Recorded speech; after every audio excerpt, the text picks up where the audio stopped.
240 KG ভরের একখানি স্থিরভাবে ভাসমান ছোট নৌকার দুই প্রান্তে দুজন সাঁতারু দাঁড়িয়ে আছে। তাদের ভর যথাক্রমে 40 কেজি আর 70 কেজি। যদি সাঁতারুদ্বয় প্রত্যেকে একসাথে 4 মিটার পার সেকেন্ড অনুভূমিক বেগে নৌকা থেকে ঝাঁপ দেয়, তাহলে নৌকাটি কোন দিকে কত বেগে গতিশীল হবে? এখন এখানে দেখো, তোমার কাছে একটা নৌকা দেওয়া আছে। এই নৌকাটা হচ্ছে এখানের মধ্যে 240 কেজি, ঠিক আছে।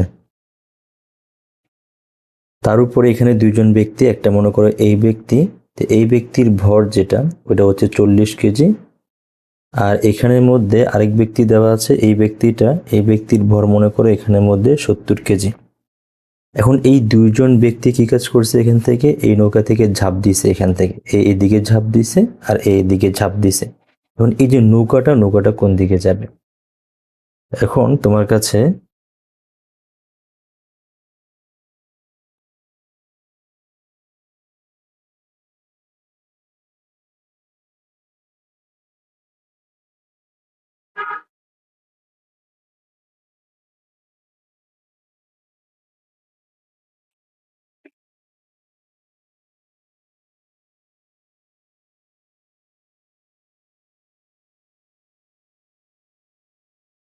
তো এই যে ব্যক্তি এই ব্যক্তিটা মনে করো এইদিকে 4 মিটার পার সেকেন্ড বেগে ঝাঁপ দিচ্ছে। আর এই লাল ব্যক্তি এটা মনে করো এইদিকে 4 মিটার পার সেকেন্ড বেগে ঝাঁপ দিচ্ছে। এখন যখন এই ব্যক্তিটা এইদিকে লাফ দিবে, তখন এই নৌকাটা কোন দিকে যাবে? এই নৌকাটা এইদিকে চলে আসবে। আবার যখন তোমার কাছে এই লাল ব্যক্তি এটা যখন এইদিকে লাফ দিবে, তখন এই নৌকাটা কিন্তু এইদিকে যাবে। তো এখন ওভারঅল নৌকাটা আসলে কোন দিকে যাবে? ও এদিকে লাফ দিল আর ও এদিকে লাফ দিল। এখন নৌকাটা ওদের লব্ধির কারণে কোন একটা দিকে তো যাবে না। হতে পারে নৌকাটা এই দিকে যাবে, হতে পারে এই দিকে যাবে।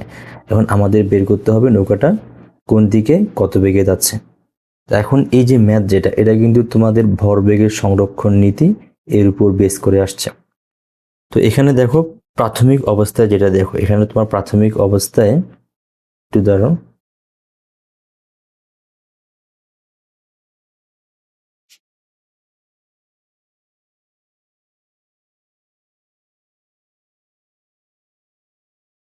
তো এখানে প্রথম দিকে এই যে দোনো ব্যক্তি কিন্তু স্থির অবস্থাতে ছিল, ইভেন এই নৌকাটাও স্থির অবস্থাতে ছিল। এখন ধরো ওর ভর ওর ভরটা হচ্ছে m1, আর এই লাল ব্যক্তির ভর হচ্ছে m2, আর নৌকার ভর হচ্ছে এখানের মধ্যে m4। তো এখন যখন ওরা লাফ দিবে, তখন তো এখানে সংঘর্ষ হচ্ছে না। তো সংঘর্ষের আগের কাহিনী হচ্ছে এটা, আর সংঘর্ষের পরের কাহিনী এটা। তাহলে সংঘর্ষের আগে কি হবে? সংঘর্ষের আগে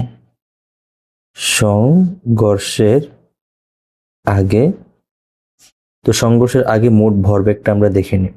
মোট ভরবেগ তো এখানে কয়জন ব্যক্তি আছে? এখানে দুইজন ব্যক্তি আর একটা বস্তু। তো সংঘর্ষের আগে এর ভরবেগ এটাও শূন্য, এর ভরবেগও শূন্য, নৌকাটার ভরবেগও শূন্য। কেন দেখো তো, এখানে প্রথমে লাল ব্যক্তির ক্ষেত্রে আসো। একটা কাজ করি, এই লাল ব্যক্তিটাকে নাম দিয়ে দিই। লাল ব্যক্তিটা মনে করো এ ব্যক্তি, আর এটা হচ্ছে মনে করো বি ব্যক্তি। তাহলে এ ব্যক্তির ক্ষেত্রে এই ব্যক্তির ভরবেগ কত হবে? P A. তাহলে পি এ যেহেতু শুরুর ভরবেগ, তো এটাকে আমরা মনে করো m2, এখানের মধ্যে u2 নাম দিলাম। ওর বেগ আদিবেগ, ওটা মনে করো u2। তো এখন এখানের মধ্যে ওর ভর তো এখানে 70 কেজি আছে, বাট বেগ তো এখানের মধ্যে শূন্য। তাহলে এখানে এ ব্যক্তির বেগ হচ্ছে এখানের মধ্যে শূন্য। এরপর বি ব্যক্তির বেগটা দেখো তো কত। তো বি ব্যক্তির বেগ এখানের মধ্যে, এটা হচ্ছে মনে করো পিবি। আর বি ব্যক্তির ভর আমরা এখানের মধ্যে m1 ধরছি। তো ওর বেগ আদিবেগ, ওইটা মনে করো u1। তাহলে এখানে m1 u1। এখন ওর ভর হচ্ছে এখানে 40 কেজি, আর আদিবেগ হচ্ছে শূন্য। অতএব ওর আদি ভরবেগ ওইটা হবে শূন্য। আবার নৌকাটা দেখো, এখানের মধ্যে বোট নৌকাটা, এখানে নৌকার ক্ষেত্রে কি হবে? নৌকা তো নৌকাটার ভরবেগ এখানের মধ্যে নৌকা। তো নৌকাটার ভরবেগ ওর ভরটা আমরা এখানের মধ্যে m4 দিয়ে দিছি না, এটা মনে করো 3। ওর ভর হচ্ছে এখানের মধ্যে 3। আর এই যে নৌকাটার বেগটা মনে করো এখানের মধ্যে u3, তার বেগ হচ্ছে u3। তাহলে এই ক্ষেত্রে নৌকাটার ভর কত ছিল দেখো তো? নৌকাটার ভর ছিল 240 কেজি। তাহলে এখানে 240 আর আদি বেগ যেটা ওটা হচ্ছে 0। তাহলে এখানে ওরও ভরবেগটা কত, ওর ভরবেগও 0। তাহলে সংঘর্ষের আগে মোট ভরবেগ কত? তাহলে মোট ভরবেগ এখানে যেটা হবে সেটা হচ্ছে মোট ভর বেগ।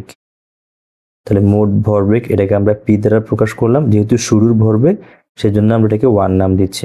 তাহলে এখানে বলতে পারি আমরা সেটা হচ্ছে যে পি এ ব্যক্তির ভরবেগ, বি ব্যক্তির ভরবেগ প্লাস নৌকাটার ভরবেগ এখানের মধ্যে। তাহলে শুরুতে সবার ভরবেগ এখানে 0, অতএব মোট ভরবেগও কত হবে? মোট ভরবেগও 0 আসবে। এখন সংঘর্ষের পরে যখন সে লাফ দিচ্ছে তখন তো এখানে সংঘর্ষ হচ্ছে, তো লাফ দেওয়ার পরে এ দিচ্ছে এদিকে 4 মিটার পার সেকেন্ড বেগে, এও এদিকে 4 মিটার পার সেকেন্ড বেগে লাফ দিচ্ছে। তাহলে সংঘর্ষের পরে মোট ভরবেগটা কত হবে দেখো তো? তাহলে সংঘর্ষের পরে মোট ভরবেগ, সংঘর্ষের পরে মোট ভরবেগ। তার আগে আরেকটা জিনিস এদিকে লক্ষ্য করে, এখানে ভরবেগ যেটা, এই ভরবেগটা কিন্তু একটা ভেক্টর রাশি। এখন তোমার কাছে এই ব্যক্তিতে এইদিকে লাফ দিছে আর লাল ব্যক্তিটা এইদিকে লাফ দিছে, তো এটাকে আমরা বি ব্যক্তি নাম দিছিলাম আর এটাকে আমরা এই ব্যক্তির নাম দিছিলাম। তো এই যে তোমার কাছে বি ব্যক্তি যেটা, বি ব্যক্তি যেই দিকে লাফ দিছে আমরা ওই দিকটা পজিটিভ ধরি। যদি এই দিকটা পজিটিভ হয় তাহলে এই ব্যক্তি যেই দিকে লাফ দিয়েছে ওইটা কি হবে? ওইটা নেগেটিভ দিক হবে। তাহলে আমরা সংঘর্ষের পরে এই ব্যক্তির ভরবেগটা কত হবে এখানে? তাহলে এই ব্যক্তির ভরবেগ যেটা ওইটা হচ্ছে মনে করো পি এ প্রাইম দিচ্ছি, ওইটা হবে এম, ওর ভরটা এখানে আমরা M2 ধরছিলাম, আর এই ব্যক্তির ভরটা M1 ধরছিলাম, আর নৌকার ভর যেটা ওইটাকে M3 ধরছিলাম। তাহলে ওই হিসাবে এর বেগটাকে আমরা V1 নাম দেই, আর এই ব্যক্তি যিনি ওনার বেগটাকে আমরা V2 নাম দেই, আর নৌকার বেগ যেটা হবে ওইটাকে আমরা V3 নাম দিচ্ছি। ঠিক আছে, এখন পি এ যেটা, পি এ এটা হচ্ছে আমাদের কাছে M2 V2। M2 আমার কাছে জানা আছে, ওইটা হচ্ছে এখানে 70 ইন্টু 4, তাহলে এখানে কত আসবে? 4 7 28, 280 কেজি মিটার S ইনভার্স 1। এরপর এখানে বি ব্যক্তি যেটা, ওই বস্তুর ভরবেগ কত হবে? ওই বস্তুর ভরবেগ হবে এখানের মধ্যে সংঘর্ষের পরে, ওই বস্তুর ভর হচ্ছে M1 আর বেগ হচ্ছে V1। তাহলে ভর যেটা, ভরটা কিন্তু ওখানে ওই ব্যক্তিটার 40 কেজি, আর এখানে বেগ যেটা ছিল ওর ছিল কত? 4। বাট এই জায়গাটার মধ্যে একটা প্রবলেম কি দেখো, প্রবলেম হচ্ছে এই ব্যক্তি যেটা, এই ব্যক্তি কোন দিকে জাম্প দিছিল? এই ব্যক্তি কিন্তু রাইট সাইডে জাম্প দিছিল, তো ওই দিকটাতে আমরা নেগেটিভ ধরছি। অতএব এই ব্যক্তির বেগ যেটা ওইটা কিন্তু এখানে আমরা প্লাস না বসাই মাইনাস বসাবো। তো এখানের মধ্যে একটা ইন্টারেস্টিং মানে এই জিনিসটা হচ্ছে আমাদের এখানে বোঝার জিনিস।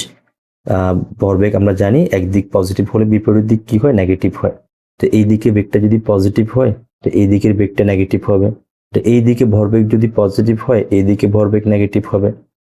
তাহলে এখানে আমরা বলতে পারি আমাদের ভরবেগ যেটা হবে সেটা হচ্ছে -280 কেজি মিটার S ইনভার্স 1। এখন বি ব্যক্তির ভরবেগ কত হবে? তাহলে বি ব্যক্তির ভরবেগ হবে এখানের মধ্যে 4 4 16 আর কেজি মিটার S ইনভার্স 1। এখন আসি নৌকার ভরবেগ। তো নৌকা যেটা, নৌকার বেগটা আমার কাছে জানা নেই, ইভেন নৌকাটা কোন দিকে যাবে সেটাও জানা নেই। আবারও বলতেছি আমরা এই দিকটা কিন্তু পজিটিভ ধরছি, ঠিক আছে, আর এই দিকটা আমরা কি ধরছি? এই দিকটা আমরা নেগেটিভ ধরছি, যার কারণে এই যে এই ব্যক্তি যিনি ওনার ভরবেগটা কিন্তু কি আসছে? নেগেটিভ আসছে, আর বি ব্যক্তির ভরবেগটা কি আসছে? এখানে পজিটিভ আসছে। তাহলে এখন নৌকার শেষ ভরবেগটা কত হবে, মানে সংঘর্ষের পরে ভরবেগটা কত হবে? নৌকার ক্ষেত্রে আমরা এটাকে পি প্রাইম নৌকা দিয়ে দিচ্ছি এখানের মধ্যে, তো এটা হচ্ছে M3 V3। তো V3 আমার কাছে জানা নেই, বাট M3 জানা আসে 200 কত? 240, আর এখানে V3 জানা নেই। তাহলে সংঘর্ষের পরে মোট ভরবেগ কত হবে? তাহলে মোট ভরবেগ, তাহলে মোট ভরবেগ এখানের মধ্যে পি টোটাল প্রাইম নাম দিচ্ছি আমরা, ঠিক আছে, যেহেতু সংঘর্ষের পরে এটাকে আমরা 2 নাম দিচ্ছি। তাহলে এখানে হবে আমাদের কাছে এ ব্যক্তির সে সংঘর্ষের পরে ভরবেগ প্লাস বি ব্যক্তির সংঘর্ষের পরে ভরবেগ প্লাস নৌকার সংঘর্ষের পরে ভরবেগ, ঠিক আছে। এখন এই ব্যক্তির ভরবেগটা এখানে কত? 80 প্লাস বি ব্যক্তির ভরবেগটা কত? বি ব্যক্তির ভরবেগ হচ্ছে এখানে 160 প্লাস নৌকার ভরবেগটা হচ্ছে এখানে 240 v3। তাহলে এখান থেকে কত আসে দেখো তো। তাহলে এখানে তুমি যদি 280 থেকে 160 বিয়োগ করে দাও, এখানে হয়ে যাবে কত? Minus 120 plus 240 v3। এখন ভরবেগের সংরক্ষণ নীতি অনুসারে আমরা কি বলতে পারি? তো ভরবেগের সংরক্ষণ নীতি অনুসারে ভর বেগের সংরক্ষণ নীতি অনুসারে, তো ভরবেগের সংরক্ষণ নীতি হচ্ছে আদি ভরবেগ যা শেষ ভরবেগও তা, অর্থাৎ সংঘর্ষের আগে ভরবেগ যা থাকবে, এখানে এই যে সংঘর্ষের আগে এখানে সংঘর্ষ হয়েছিল না, তো সংঘর্ষের আগে ভরবেগ আর সংঘর্ষের পরে ভরবেগটা সমান থাকবে। তো সংঘর্ষের আগে ভরবেগ হচ্ছে এখানে p1 আর সংঘর্ষের পরে ভরবেগ হচ্ছে এখানের মধ্যে p2। তাহলে সংঘর্ষের আগে ভরবেগটা 0 আর সংঘর্ষের পরে ভরবেগ হচ্ছে মাইনাস 120 প্লাস 240 v3। তো এটাকে আমরা রেফারেন্স সাইডে নিয়ে আসি বা আমরা এটাকে নিয়ে আসি এখানের মধ্যে। তাহলে মাইনাস 240 v3 ইকুয়াল মাইনাস 120, উভয় পাশে মাইনাস 1 দ্বারা গুণ করে দিই। গুণ করে দিলে এখানে কি হয়ে যাবে? 240 v3 ইকুয়াল 120। তাহলে v3 সমান এখানের মধ্যে আসবে 120 ডিভাইডেড বাই 240, কাটাকাটি চলে গেলে এখানে আসবে 0.5। একটা জিনিস ভালো করে লক্ষ্য করে, এখানের মধ্যে v3 যেটা আসছে এটা হচ্ছে 0.5 মিটার পার সেকেন্ড। এই মানটা কি পজিটিভ আসছে নাকি নেগেটিভ আসছে? এই মানটা ডেফিনেটলি এখানের মধ্যে পজিটিভ আসছে। যেহেতু এই মানটা পজিটিভ, তা আমরা কোন দিকের বেগটা পজিটিভ ধরছিলাম?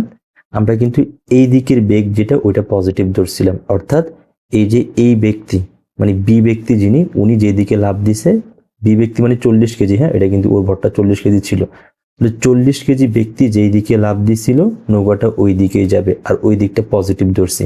আর বেগটা কিন্তু তোমার কাছে কি আসছে এখানের মধ্যে? এই যে পজিটিভ বেগ আসছে। যেহেতু পজিটিভ আসছে তাহলে নৌকাটা কোন দিকে যাবে? আসলে এই দিকে যাবে।